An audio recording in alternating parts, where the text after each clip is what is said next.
इसमें हमें ये बताना है कि कहीं हमें लेजर बीम प्रोड्यूस करना है तो कौन कौन से कंपोनेंट की ज़रूरत पड़ेगी। जैसे हम कोई भी एक्सपेरिमेंट करते हैं तो पहले हमें ऑब्जेक्ट क्लियर होता है। स्क्रीन दिख रही है सभी को?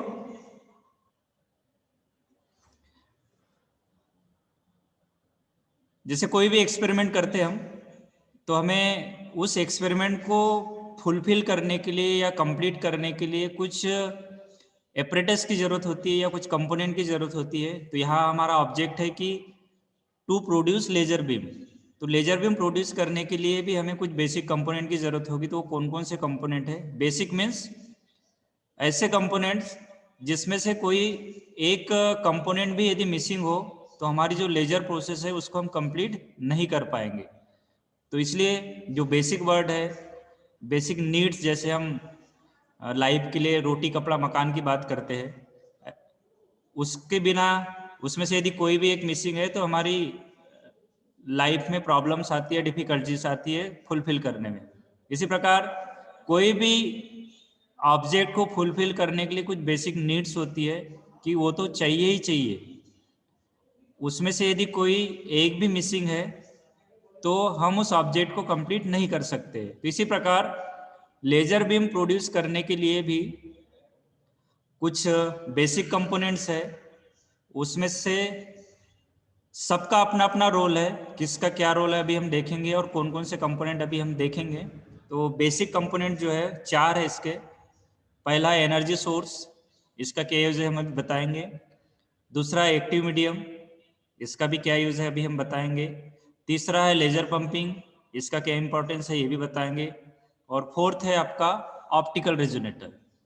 फर्स्ट एनर्जी सोर्स, दूसरा एक्टिव मीडियम, तीसरा लेजर पंपिंग, चौथा ऑप्टिकल रेजोनेटर। ये ऐसे चारों बेसिक कंपोनेंट्स है जो कहीं भी आपको यदि लेजर प्रोड्यूस करना है तो ये चारों कंपोनेंट की आपको ज़रूरत पड़ती है। इन चारों में से यदि कोई एक भी मिसिंग हो तो आपकी लेजर की प्रोसेस कंप्लीट नहीं हो सकती है। और चारों का एक अपना अपना इम्पोर्टेंस है। क्या इम्पोर्टेंस है अभी हम डिस्कस करेंगे। तो सबसे पहले हम बात करते हैं किसकी? एनर्जी सोर्स से। इसका क्या रोल है लेजर की प्रोसेस में, ये क्या वर्क प्ले करता है?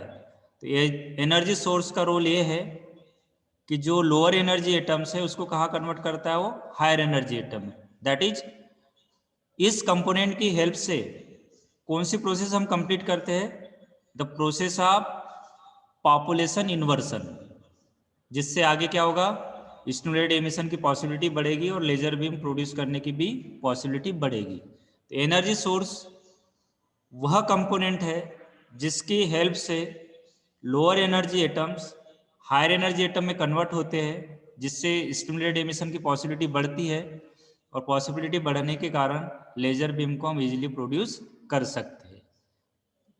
हर कंपोनेंट के बारे में 3-3, 4-4 लाइन लिखना है। एक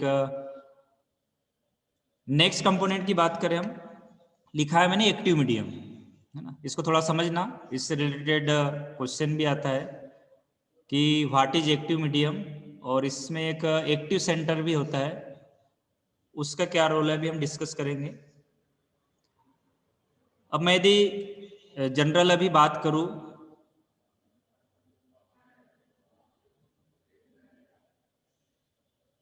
कि जैसे अभी हमने देखा एब्जॉर्प्शन ऑफ एमिशन, तो उसमें देखा कि मैं डायग्राम भी दिखा दे रहा हूँ, ये डायग्राम है। ये तीनों डायग्राम देखना, एक में लिखा है एब्जॉर्प्शन, दूसरे में लिखा है स्पॉन्टेनियस एमिशन, तीसरे में लिखा है स्टिमुलेटेड एमिशन। दो एनर्जी लेवल है, एक है E1, दूसरा E2। एटम कहाँ पर होता है आपका? लोअर एनर्जी स्टेट में। जैसे आउटसाइड से एनर्जी प्रोवाइड करते हैं हायर में चला जाता है, इस प्रोसेस को कहते हैं हम एब्जॉर्प्शन। अब एक्साइटेड स्टेट में जो एटम पहुंच जाता है वहां पर लाइफ टाइम लिमिटेड होता है, और जैसे लाइफ टाइम कंप्लीट होता है एटम या तो स्पॉन्टेनियस एमिशन के थ्रू या स्टिमुलेटेड एमिशन के थ्रू कहाँ पर आएगा आपका? लोअर एनर्जी स्टेट में। तो यहाँ पे जो लेजर से रिलेटेड प्रोसेस है, चाहे हम एब्जॉर्प्शन की बात करें, स्पॉन्टेनियस एमिशन की बात करें या स्टिमुलेटेड एमिशन की बात करें, बिना एटम के पॉसिबल नहीं है। बिना एटम के पॉसिबल नहीं है। डेट इज एटम किसी न किसी मटेरियल का होगा। और मटेरियल किसी न किसी मीडियम को डिनोट करता होगा। एटम किसी मटेरियल का होगा, मटेरियल किसी मीडियम को रिप्रेजेंट करता होगा या किसी मीडियम का पार्ट होगा। वो सॉलिड हो सकता है, लिक्विड हो सकता है या गैस हो सकता है। That is laser beam produce करने के लिए या लाइट एम्पलीफाई करने के लिए किसकी जरूरत पड़ रही है यहाँ पे? एटम्स की या मटेरियल्स की या मीडियम की।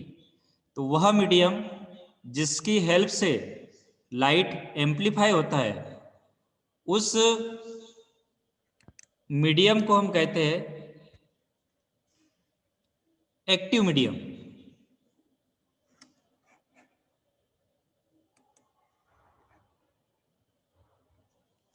वह मीडियम जिसमें लाइट का एम्पलीफिकेशन होता है उसे कहते हैं हम एक्टिव मीडियम। अब एक्टिव मीडियम वो सॉलिड भी हो सकता है, लिक्विड भी हो सकता है, गैस भी हो सकता है।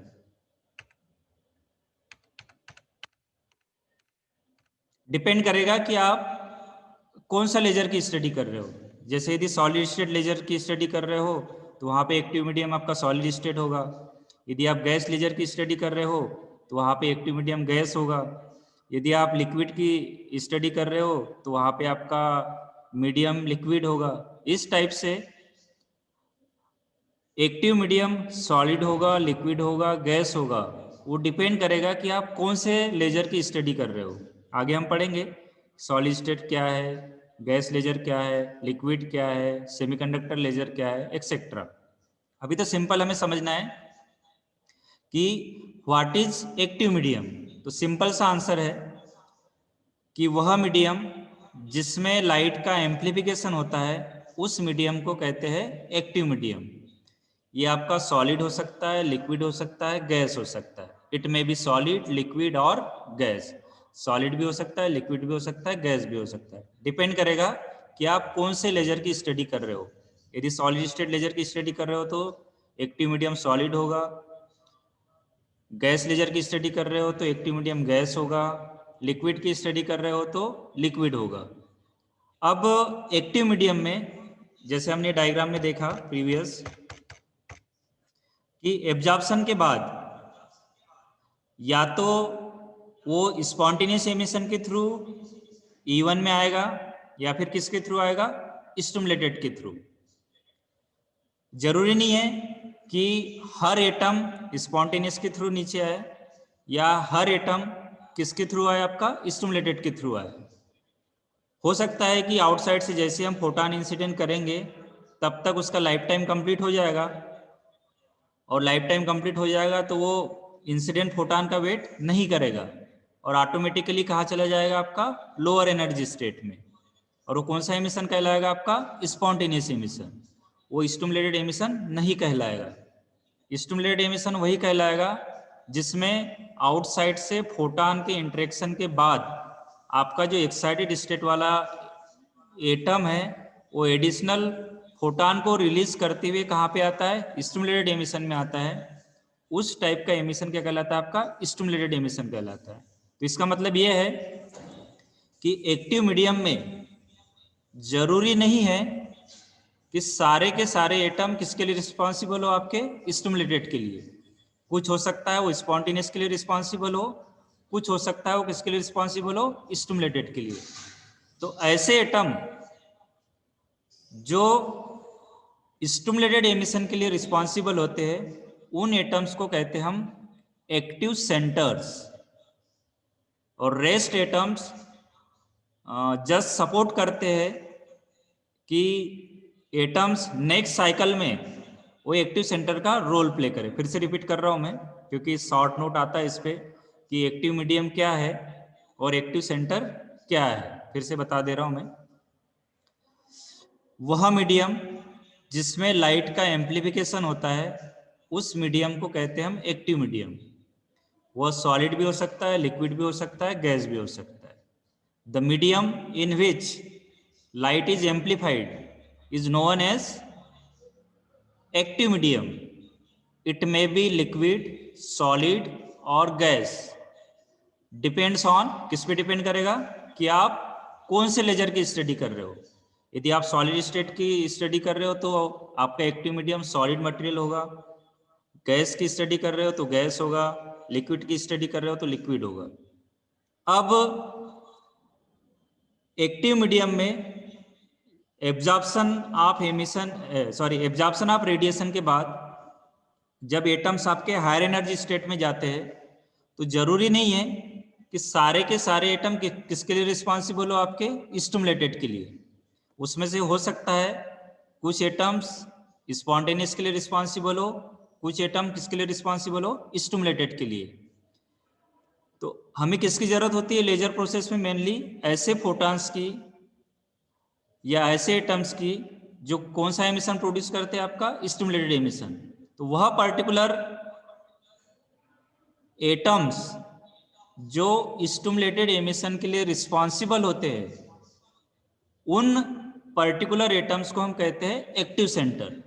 बाकी जो एटम्स है सपोर्ट करते हैं कि नेक्स्ट साइकिल में, कि जैसे आपका स्पॉन्टेनियस के थ्रू भी एटम आएगा कहाँ पे, लोअर एनर्जी स्टेट में, कंटिन्यूसली फोटॉन का इंसिडेंट होगा।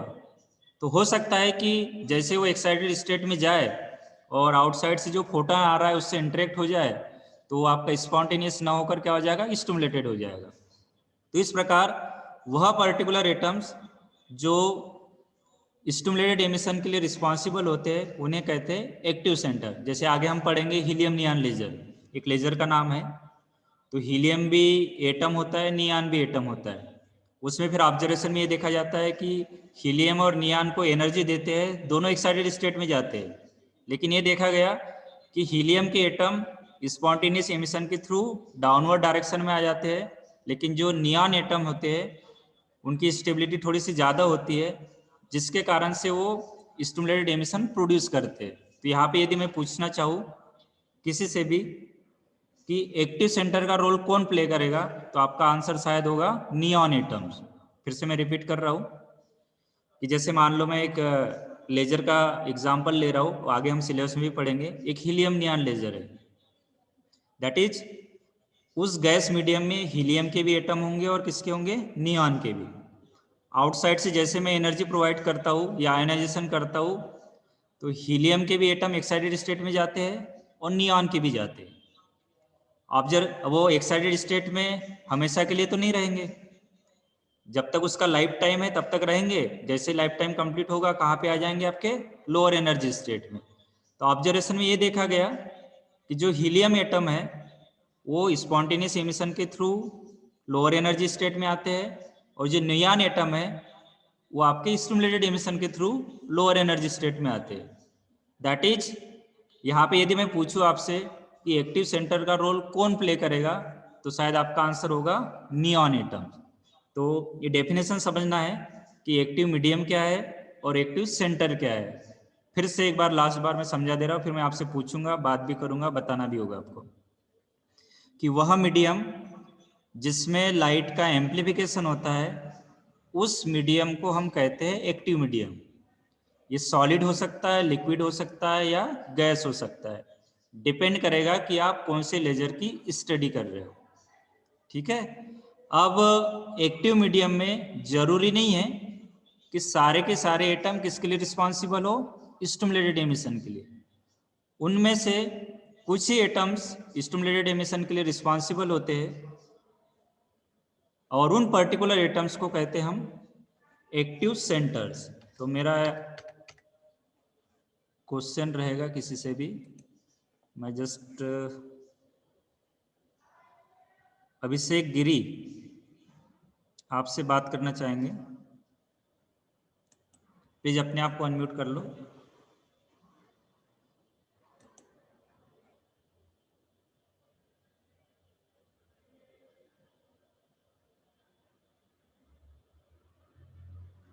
नहीं हो पा रहे। मयंक रघुवंशी, मैं आपसे बात करना चाह रहा हूँ, अपने आप को अनम्यूट करना। Yes sir. आवाज आ रही मेरी प्रॉपर? हाँ सर। कितने दिन से क्लास अटेंड कर रहे हो बेटा आप? सर ये थर्ड डे है क्लास अटेंड करने का। मैं बाकी स्टूडेंट के सामने इसको कॉल इसलिए कर रहा हूँ या उसको बोलने के लिए इसलिए बोला हूँ कि इसका थर्ड डे है, और कल इसने लेक्चर अटेंड किया था, मैं कहीं बिजी था बाहर, तो उसने मुझे पर्सनली मैसेज किया कि सर कल वाले नोट्स प्लीज़ प्रोवाइड कर दे, है ना। और उसने जो 3 दिन में क्लास अटेंड की, वो नोट्स भी वहाँ पे ग्रुप में भेज दिए, मुझे पर्सनल भेज दिए थे, क्योंकि एडमिन मोड नहीं था, एडमिन मोड था, इसलिए वो भेज नहीं पा रहा था, तो मैंने पर्सनल भेजे, तो उसको उन्हें ग्रुप में शेयर करने के लिए बोला था। तो बाकी लोग भी ऐसे अटेंटिव रहे, यदि नोट्स आपको उस दिन के टाइमली नहीं मिल पा रहे तो आप मुझे पर्सनली मैसेज कर सके, है ना, ताकि मैं कहीं से अरेंज करके या बिजी हूँ या स्किप हो गया तो मैं आपको प्रोवाइड कर सकूँ। और आपका टाइमली जो से रूटीन प्लान होगा आपका, कि जैसे 2:30 बजे तक तो क्लास हो जाती है, उसके बाद आपने टाइम टेबल बनाया, मैं करता हूँ आपसे बात, मैं, है ना, 1 मिनट है। Yes sir. तो आपने शेड्यूल बनाया होगा कि फिजिक्स इतने टाइम में हम कंप्लीट कर लेंगे, मैथ इस टाइम में कंप्लीट कर लेंगे, बीएमई इस टाइम में कंप्लीट कर लेंगे, बेसिक कंप्यूटर इस टाइम में कंप्लीट कर लेंगे, एक्सेट्रा। उस शेड्यूल में अपने को रिकॉल हो जाना चाहिए कि फिजिक्स का कंप्लीट करने तो बैठा हो, लेकिन सर ने अभी नोट्स प्रोवाइड नहीं किए, है ना। तो अपना ये होता है कि सर को एक पर्सनल मैसेज कर दे, इसमें कोई बुराई नहीं है ना। हम लोगों ने जो ग्रुप बनाया है या सोशल मीडिया का यूज़ करते हैं, वो किसी पॉजिटिव वे में करे तो वो फायदे के लिए भी है, ऐसा नहीं कि हमेशा व्हाट्सएप और उस पर इररिलेवेंट टॉक करे। तो मैं इसके लिए मयंक को इसलिए बुलाया मैंने। मयंक से आपसे एक क्वेश्चन है मेरा। मयंक सुन पा रहे हो?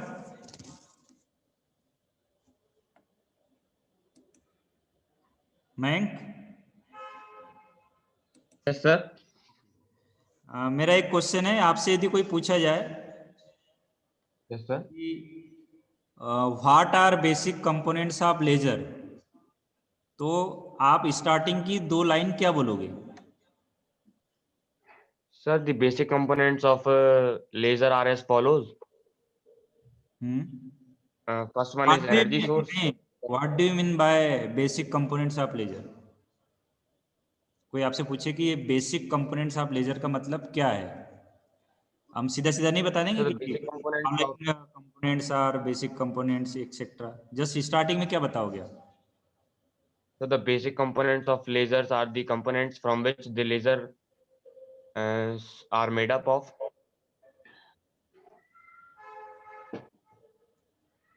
फॉर एग्जाम्पल, किसी एग्जाम्पल से रिलेट नहीं करोगे आप? सर मैं समझ नहीं पा रहा हूँ आप क्या पूछना चाह रहे हैं। जैसे अपन कोई भी टॉपिक स्टार्ट करते हैं, किसी का भी आंसर देते हैं, तो एक प्रीफेस टाइप का बताना होता है, ऐसा नहीं कि अपन ने जो लिखा है उसको एज इट इज बता दो। तो व्हाट इज लेजर सर, इस टाइप का? हाँ, इस टाइप से कुछ कि बताना लेजर क्या है पहले? पड़ेगा। हमने बोला था कि बेसिक कंपोनेंट्स ऑफ लेजर लिखा था, और हमने बताया हाँ कि sir. Basic component laser of हम क्यों पढ़ रहे हैं। तो इसका आंसर बताया था कि जनरली हम किसी भी ऑब्जेक्ट को फुलफिल करते हैं तो हमें कुछ नीड्स या कुछ कंपोनेंट या कुछ एपरेटस की रिक्वायरमेंट होती है, यस जिसके सर। बिना हम अपने ऑब्जेक्ट को कंप्लीट नहीं कर सकते। तो यहाँ पर जो हम बेसिक कंपोनेंट ऑफ लेजर पढ़ेंगे, तो ऐसे कंपोनेंट्स यस। होंगे जिसमें से कोई एक भी मिसिंग हो तो हमारा जो लेजर का ऑब्जेक्ट है वो कंप्लीट नहीं हो पाएगा, है ना। तो ऐसा थोड़ा सा हमें हाँ। हर टॉपिक के बारे में प्रीफेस बताना पड़ेगा। जैसे अभी हमने एक्टिव यस। मीडियम की बात की, तुम्हारे लिए नहीं, बाकी लोगों के भी लिए, तो सीधा सीधा नहीं बताएंगे कि the medium in which light is amplified is known as active medium. Yes उसमें हम थोड़ा सा रिलेट करेंगे कि लेजर प्रोसेस है, उसमें किसका किसका इन्वॉल्वमेंट है। तो हमने देखा कि स्टिमुलेटेड एमिशन के लिए पहले स्पॉन्टेनियस एमिशन पढ़ा, स्पॉन्टेनियस एमिशन के पहले हमने एब्जॉर्प्शन ऑफ रेडिएशन पढ़ा। तो इस प्रकार वहाँ भी हमने रिलेट किया, देन हमने यस बताया सर। कि एक्टिव मीडियम क्या होता है। हाँ। ठीक है, तो इस टाइप से आपको प्रीफेस बताना हो। आप अपने आप को म्यूट कर ले, मैं किसी और से बात यस करता सर। हूँ। मैं बात करना चाहूँगा, ये रेडमी कौन है बेटा? अपने आप का नाम चेंज कर सकते हो आप, है ना।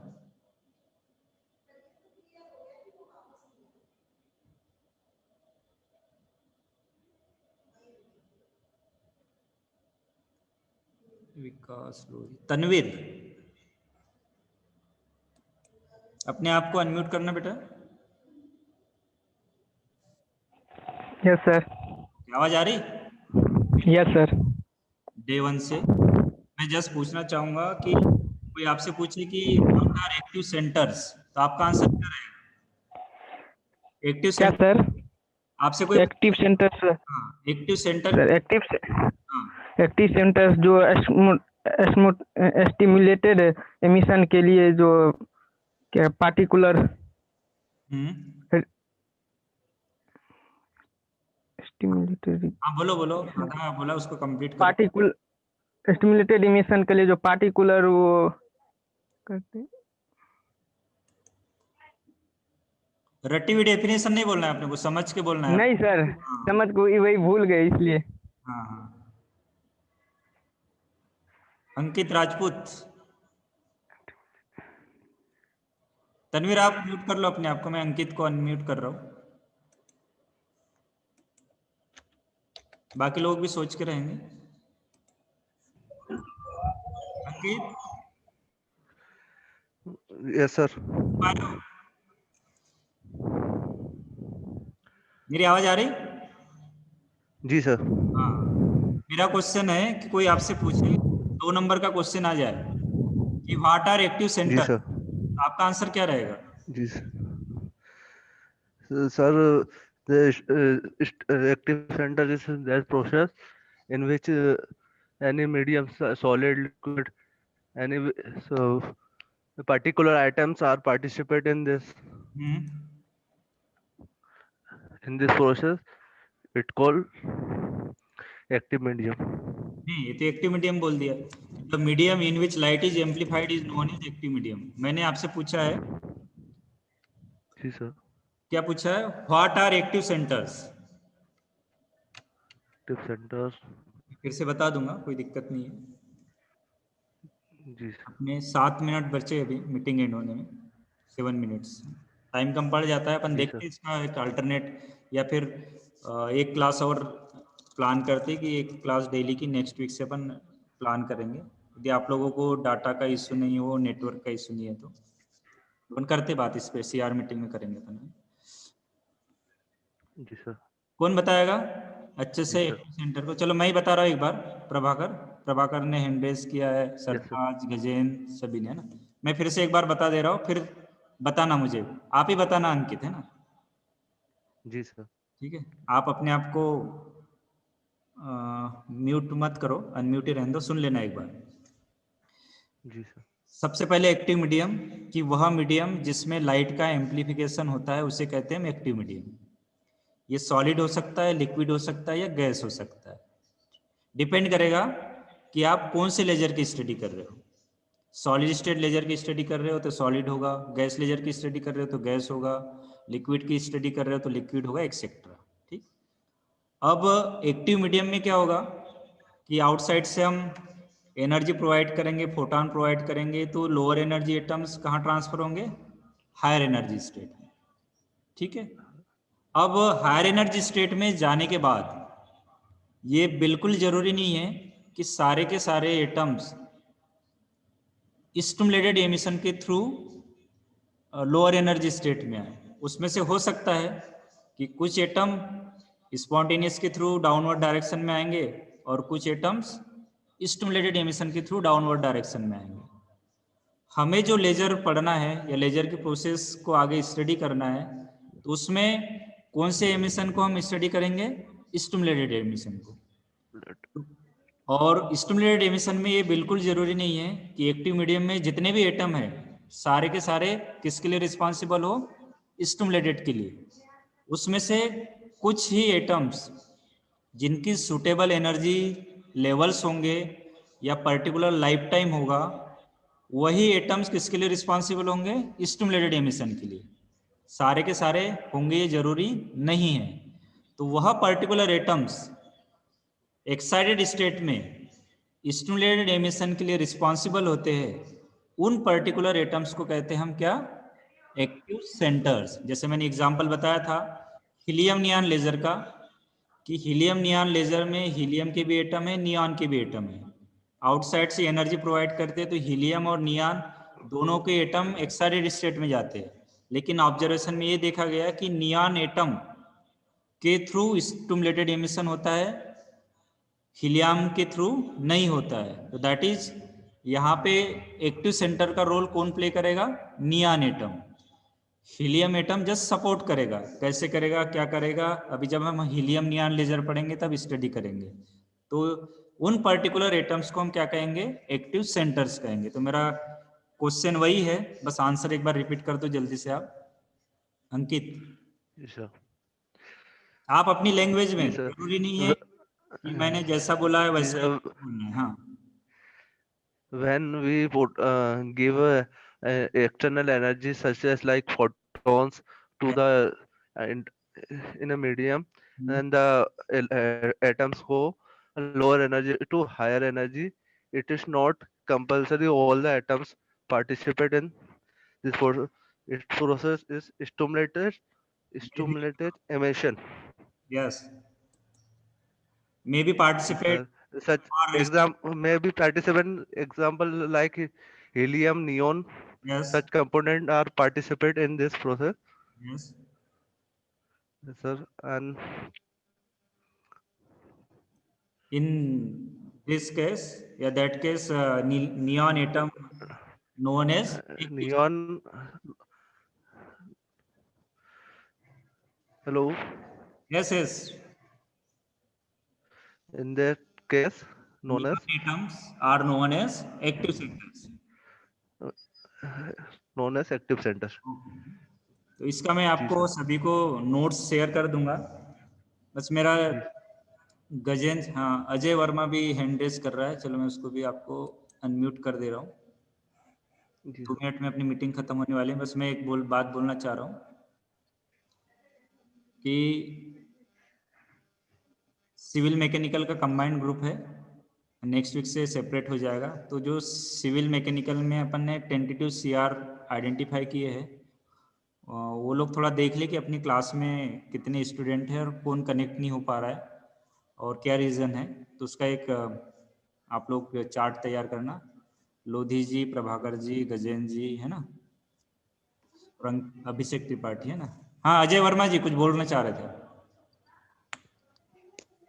सर क्वेश्चन का आंसर देना चाह रहा था सर, जो आप पूछे थे एक्टिव सेंटर और एक्टिव मीडियम का होती है इसके बारे में बताना चाह रहे हो कि सुनना चाह रहे हो फिर से? सर जानता हूँ सर, बताना चाह रहा हूँ सर आपको। हाँ बताओ बताओ जल्दी, 1 मिनट बचा है अपना, जल्दी बताओ। एक्टिव सेंटर ही बताओ। सर एक्टिव सेंटर सर ऐसा पर्टिकुलर पार्टिकल जो इंस्ट्रूमेंटल एमिशन का रिस्पॉन्सिबल होता है सर, ठीक है, उसको हम लोग बोलते हैं एक्टिव सेंटर। यस, किसके लिए और responsible? Active sir instrumental emission के लिए। और कोई बोले कि आप स्टिमुलेटेड एमिशन से क्यों कोरिलेट किया, तो आपका आंसर क्या होगा? सर उसको इसे किया सर क्योंकि सर वो instrumental emission sir high energy level से वो आती है लो एनर्जी लेवल में सर उसका एमिशन करता है सर। नहीं, स्टिमुलेटेड एमिशन से लेजर बीम प्रोड्यूस होता है। फिर आपसे एक और हाँ क्वेश्चन, स्टिमुलेटेड से क्यों होता है, स्पॉन्टेनियस से क्यों नहीं होता है? सर इंस्ट्रूमेंटल से स्पॉन्टेनियस इसलिए नहीं होता सर क्योंकि सर स्पॉन्टेनियस से लेजर बीम प्रोड्यूस नहीं कर सकता सर। रीजन? सर रीजन कि सर उसको हम लोग बाहर से कंट्रोल नहीं कर सकते हैं, first reason. Second reason sir spontaneous sir उसका वो अनपोलर डाटा सर, और थर्ड सर वो इनकोहेरेंट है सर। ओके, मेन है इनकोहेरेंट है ना। तो मीटिंग एंड होने वाली है, उसके बाद इनकोहेरेंट यस गुड गुड है ना। एक लेजर पंपिंग है, तो लेजर पंपिंग में हमने जो कल जो लेजर पंपिंग पढ़ी थी और आज सुबह जो नोट्स शेयर किए थे वही का वही आपको